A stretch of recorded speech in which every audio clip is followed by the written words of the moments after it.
இனிமையான சத்தம், அது மணவாளன் வருவதற்கான சத்தம். கம்பீர சத்தத்தை அறியும் ஜனங்கள் பாக்கியம் உள்ளவர்கள். எக்கால பண்டிகை அன்றைக்கு திறக்கப்படுகிற ஜீவ புஸ்தகத்தில் நம்முடைய பெயர்கள், எழுதப்பட்ட பெயர்கள் எழுதப்பட்ட வண்ணமாகவே இருக்க வேண்டும். அந்த பெயர்கள் கிறுக்கப்பட்டுவிடக் கூடாது. உங்களுடைய பெயர்களும் என்னுடைய பெயர்களும் ஜீவ புஸ்தகத்தில் எழுதப்பட்ட வண்ணமாகவே இருந்து நாம் நித்திய ஜீவனுக்கு பங்காளிகளாக, சுதந்திரவாளிகளாக மாற தேவன் நமக்கு கிருபை செய்வாராக. கர்த்தருடைய பரிசுத்த நாமத்திற்கு மகிமை உண்டாவதாக. எக்கால பண்டிகையை தியானித்து வருகிறோம். எக்கால சத்தம் இனிமையான சத்தம், அது மணவாளன் வருவதற்கான சத்தம். அந்த சத்தத்திற்காக நம் ஆண்டவருக்கு நன்றி சொல்லுகிறோம். இந்த அற்புதமான துணி அல்லது சத்தத்தை பற்றி சங்கீதக்காரன் 89ஆம் சங்கீதத்தினுடைய 15வது வசனத்தில் சொல்லி இருக்கிற அந்த அற்புதமான வார்த்தையை நாம் வாசிக்க கேட்போம். கம்பீர சத்தத்தை அறியும் ஜனங்கள் பாக்கியம் உள்ளவர்கள். கர்த்தாவே, அவர்கள் உம்முடைய முகத்தின் வெளிச்சத்தில் நடப்பார்கள். கம்பீர சத்தத்தை அறியும் ஜனங்கள் பாக்கியம் உள்ளவர்கள். யாருக்கு இந்த கம்பீர சத்தம் என்கிறதான அந்த இனிமையான ஒரு நெடுந்துணியாய் துணிக்கிற கம்பீர சத்தம் கேட்கிறதோ அவர்கள் பாக்கியம் உள்ளவர்கள். காரணம் என்னவென்று சொன்னால், அந்த சத்தம் கேட்கும் பொழுது அவர்கள் மணவாளனோடு போய்விடுகிறார்கள். மணவாளனை முகமுகமாய் தரிசிக்கிறார்கள். அவர்கள் உமது முகத்தின் வெளிச்சத்தில் நடக்கிறவர்கள். கர்த்தருடைய முகத்தை நாம் பார்த்து அவரோடு முகத்தோடு முகம் நாம் உறவு கொண்டு அவருடைய முகத்தின் வெளிச்சத்தில் நாம் நடக்க வேண்டும் என்று சொன்னால், அதற்கு நம்முடைய காதுகள் விருத்த சேதனம் உள்ள காதுகளாக கம்பீர சத்தம், துருவா என்றதான அந்த சத்தத்தை கேட்கக்கூடிய ஒரு காதுகளாக நம்முடைய காதுகள் இருக்க வேண்டும் என்று சொல்லி வேதம் நமக்கு தெளிவாக சொல்லுகிறது. மணவாளன் எப்படிப்பட்ட உறவை நம்மோடு விரும்புகிறார் என்று சொன்னால், ஃபேஸ் டு ஃபேஸ், பனே எல் பனே. இப்ப மணவாளனுடைய முகம் நம்முடைய முகத்தோடு நேரடியான தொடர்பில் வரும்பொழுது நமக்கு கிடைக்கக்கூடிய அனுபவம் என்னவென்று சொன்னால், நித்திய ஜீவன். மணவாளன் மணவாட்டியோடு கூட நேரடியான முகத்தோடு முகம் தொடர்பில் வருவதற்கான பெயர் என்னவென்று சொல்லி கேட்டால், அன்பு. யார் ஒருவரை நேசிக்கிறார்களோ அவர்களுடைய முகத்தை பார்ப்பதற்கு அவர்கள் விரும்புவார்கள். அந்த முகத்தை பார்த்து அவர்களோடு உறவு கொள்ள விரும்புவார்கள், பேசுவதற்கு விரும்புவார்கள், உரையாடுவதற்கு விரும்புவார்கள். இந்த முகத்தோடு பேசுகிற, உரையாட விரும்புகிற அந்த விஷயத்தை தான் அன்பு என்று சொல்லி சொல்லுகிறோம். அன்பு என்பது எபிரேயத்தில் அஹாவ் என்ற வார்த்தையால் அழைக்கப்படுகிறது. அஹாவ் என்கிறதான எபிரேய வார்த்தைக்கு 3 எழுத்து, அலப், ஹே, பெத். இந்த அஹாவ் என்பது உச்சரிக்கப்படக்கூடிய வார்த்தை அல்ல யூதர்களால். அது ஒரு மூச்சுக்காற்றை உள்ளே இழுத்து இன்னொரு மூச்சுக்காற்றை உள்ளே இழுத்த மூச்சுக்காற்றை வெளியே விடுவதுதான் அஹாவ் என்பதாகும். தேவன் நம்மை நேசிக்கிறார் என்பதனுடைய பொருள் என்னவென்று சொன்னால், அவர் நம்மோடு முகத்தோடு முகம் நம்மோடு உரையாட விரும்பி அவருடைய மூச்சுக்காற்றை நமக்கு கொடுத்து அந்த மூச்சுக்காற்றை நாம் சுவாசிக்கிறவர்களாக இருக்க வேண்டும் என்று சொல்லி ஆண்டவர் விரும்புகிறார். அதுதான் தேவன் நம்மேல் பாராட்டுகிற அளவு கடந்த அன்பு. கம்பீர சத்தத்தை அறியும் ஜனங்கள் பாக்கியம் உள்ளவர்கள். அவர்கள் தேவனுடைய முகத்தின் வெளிச்சத்தில் நடப்பார்கள் என்பதனுடைய பொருள் என்னவென்று சொன்னால், அவர்களுக்கு நித்திய ஜீவன்.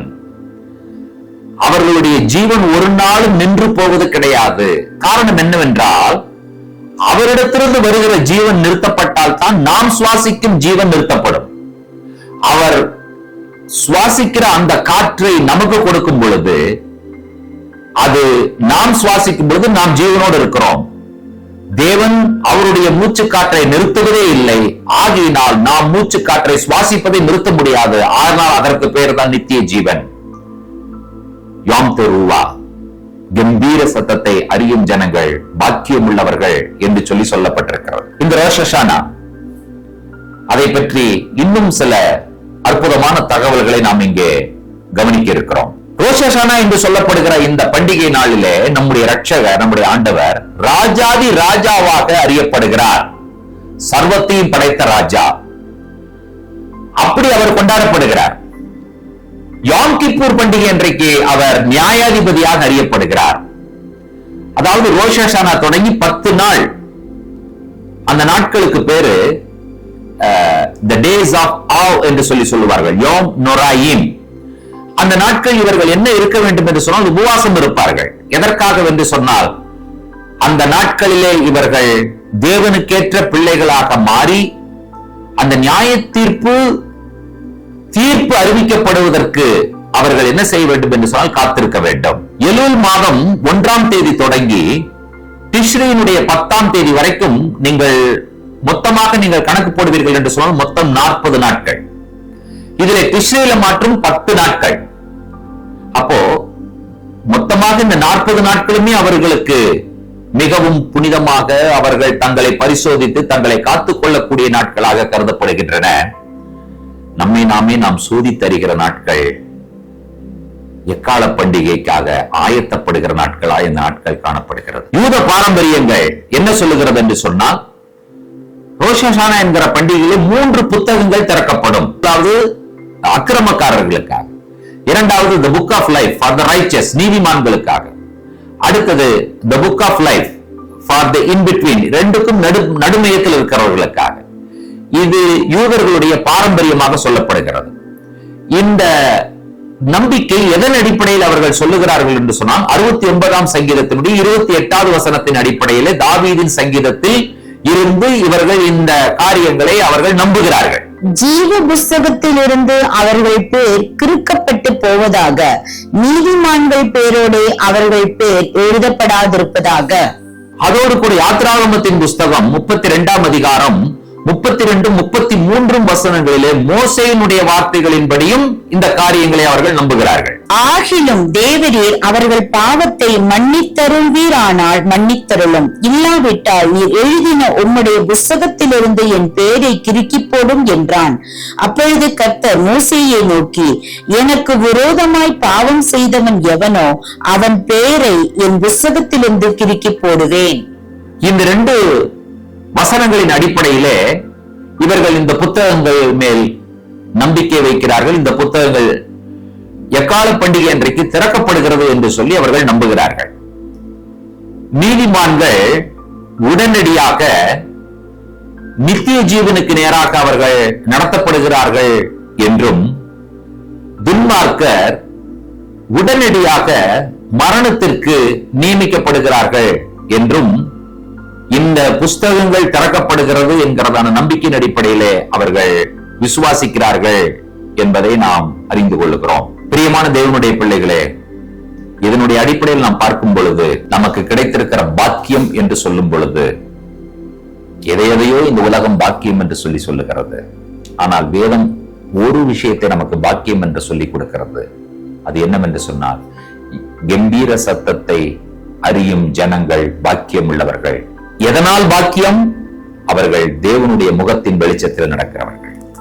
நீங்களும் நானும் தேவனுடைய முகத்தின் வெளிச்சத்தில் நடக்கிற அந்த பாக்கியத்தை எந்த பண்டிகை நமக்கு கொடுக்கிறது என்று சொன்னால் எக்கால பண்டிகை நமக்கு கொடுக்கிறது. கிறிஸ்து இயேசு பிதாவாகிய தேவனுடைய முகமாக காணப்படுகிறார். அவருடைய முகத்தின் வெளிச்சத்திலே நாம் நடக்கிறோம். நான் உலகத்திற்கு ஒளியாயிருக்கிறேன், நீங்கள் உலகத்திற்கு வெளிச்சமாயிருக்கிறீர்கள் என்று சொல்லி ஆண்டவர் சொன்னார். உங்கள் வெளிச்சம் மனிதர்கள் மத்தியிலே பிரகாசிக்க கடவுது என்று சொல்லி ஆண்டவர் சொன்னார். நம்முடைய ஆண்டவர் உலகத்தின் ஒளி, உலகத்தின் ஒளி, உலக ரட்சகர், மெய் தெய்வம் ஆண்டவராய் இயேசு கிறிஸ்து நம்மோடு கூட எப்பொழுதுமே வாசம் பண்ண வேண்டும் என்று சொல்லி விரும்புகிறார். அதற்கான அடையாளமான பண்டிகை தான் எக்கால பண்டிகை என்பதை நீங்கள் புரிந்திருப்பீர்கள் என்று சொன்னார். எக்கால பண்டிகை அன்றைக்கு திறக்கப்படுகிற ஜீவ புஸ்தகத்தில் நம்முடைய பெயர்கள், எழுதப்பட்ட பெயர்கள் எழுதப்பட்ட வண்ணமாகவே இருக்க வேண்டும். அந்த பெயர்கள் கிறுக்கப்பட்டுவிடக் கூடாது. உங்களுடைய பெயர்களும் என்னுடைய பெயர்களும் ஜீவ புஸ்தகத்தில் எழுதப்பட்ட வண்ணமாகவே இருந்து நாம் நித்திய ஜீவனுக்கு பங்காளிகளாக, சுதந்திரவாளிகளாக மாற தேவன் நமக்கு கிருபை செய்வாராக. இந்த வார்த்தைகளை நீங்கள் கேட்டுக்கொண்டிருக்கும் பொழுது உங்களுடைய உள்ளத்தில் ஒரு சந்தோஷம், ஒரு மகிழ்ச்சி, ஒரு பேரானந்தம் வருகிறது. அதற்கு என்ன காரணம் என்னவென்று சொன்னால், ஒரு நாள் வரும் என்னுடைய மணவாளனை முகத்தோடு முகம் நான் பார்ப்பேன். வாருங்கள், அந்த நாளுக்காக நாம் ஜெபத்தோடு ஆயத்தப்படலாம். இரக்கத்தில் ஐஸ்வர்யம் உள்ள எங்கள் அன்பின் ஆண்டவரே, இந்த ஆசீர்வதிக்கப்பட்ட அற்புதமான காலை பொழுதிலே நாங்கள் பாக்கியவான்கள். நாங்கள் உம்முடைய முகத்தின் வெளிச்சத்திலே நடப்பவர்கள். நித்திய ஜீவனுக்கு நாங்கள் பங்காளிகள், சுதந்திரவாளிகள். அதை ஆண்டவராய் இயேசு கிறிஸ்துவனுடைய வெளியேற பெற்ற ரத்தத்தின் மூலமாக நாங்கள் பெற்றிருக்கிறோம். அந்த ரத்தத்தை சிந்தி எங்களை விலைக்கிரயமாக நீர் மீட்டிருக்கிறதற்காக நன்றி சொல்லுகிறோம். ஆண்டவரே, ஜீவ புஸ்தகத்தில் எங்களுடைய பெயர் எழுதப்பட்ட வண்ணமாகவே இருக்கட்டும் என்று சொல்லி நாங்கள் ஒப்புக் கொடுத்து ஜெபிக்கிறோம். இந்த நாள் எங்களுக்கு அற்புதமான ஒரு நாள். எங்களுக்காக வைக்கப்பட்டிருக்கிற எக்காலம் என்கிறதான அற்புதமான அந்த சத்தத்தின் பண்டிகைக்காய் நாங்கள் நன்றி சொல்லுகிறோம். மணவாளனாக இயேசு கிறிஸ்துவுக்கு துதியையும் கனத்தையும் மகிமையும் ஏறெடுக்கிறோம். இயேசு கிறிஸ்துவின் நாமத்தில் வேண்டிக் கொள்கிறோம் பிதாவே, ஆமேன். நம்முடைய கர்த்தராகிய இயேசு கிறிஸ்துவின் கிருபையும் பிதாவாகிய தேவனுடைய அன்பும் பரிசுத்த தேவாவியானவருடைய அந்யோன்ய ஐக்கியமும் சிநேகமும் நம்ம நேரோடும் கூட கர்த்தருடைய வருகை பரியந்தம் நீடித்து நிலைத்திருப்பதாக. ஆமேன், ஆமேன். தேவ கிருபையும் சமாதானமும் பெருகுவதாக. ஷலோம்.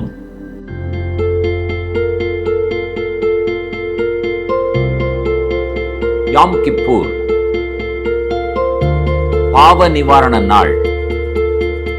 இது 6வது பண்டிகை.